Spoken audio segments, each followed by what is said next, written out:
और इनके ये भाई अर्जुन हैं। अने हो मातुले बाहा, और मैं इनके मामा का और पुत्र तुम्हारा पूर्व शत्रु श्री कृष्ण हूं। मथुरा स्वापुरी त्यक्त्वा समुद्रम शरणं गतः, जो कि मथुरापुरी को छोड़कर के और मैं समुद्र की शरण में आकर के प्राणों को क्या कर रहा हूं। भगवान कहने हमें युद्ध की और इच्छा और ये चाहिए।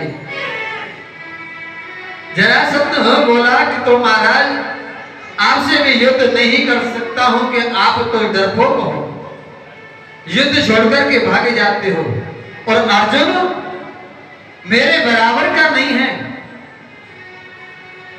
यदि ही बराबर का है भीमस्तुल्य हम बलो ममः, तो युद्ध में इस भीम के साथ में कर सकता हूं। अर्जुनो न भवेद योधा, दुबला पतला है, भीमस्तुल्यम बलो ममः, और भीम मेरे बराबर का इसके साथ में और मैं युद्ध कर सकता हूं। उनके जो है महल में गए, रात्रि में विश्राम किया, खाया पिया, आराम से सो गए, गदा लेकर के बस युद्ध मल पांडव में आ जाते हैं और युद्ध प्रारंभ हो जाता है। 27 दिन लगातार युद्ध चलता रहा, भीम का जरासंध का। और शाम को आकर के भगवान से कहने लगा कि प्रभु आप ये बतलाइए कि हमारे यह युद्ध जितवाने के लिए लाए हो क्या मुझे मरवाने के लिए लाए हो? कि मैं पिटते पिटते हार गया,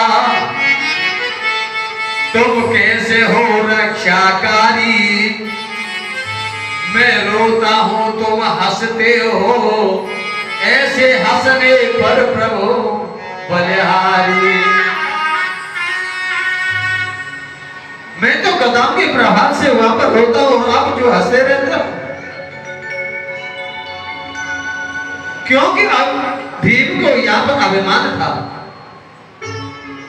कि मेरे बराबर कोई योद्धा नहीं है, ये सब दुबले पतले निकले और इसने तो चुना है तो केवल मेरे को ही चुना है। उस अभिमान को नष्ट करने के लिए उन्होंने ये प्रभु ये लीला कर रहे थे।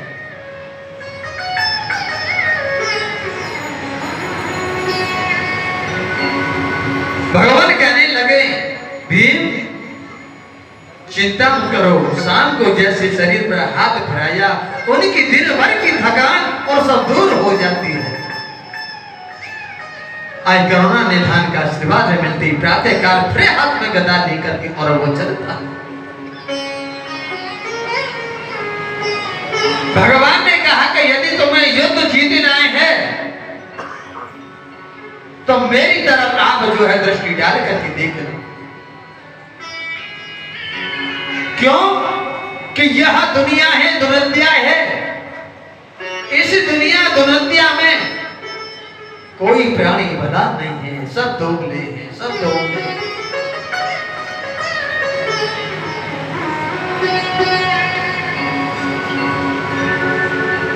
बाप बेटा एक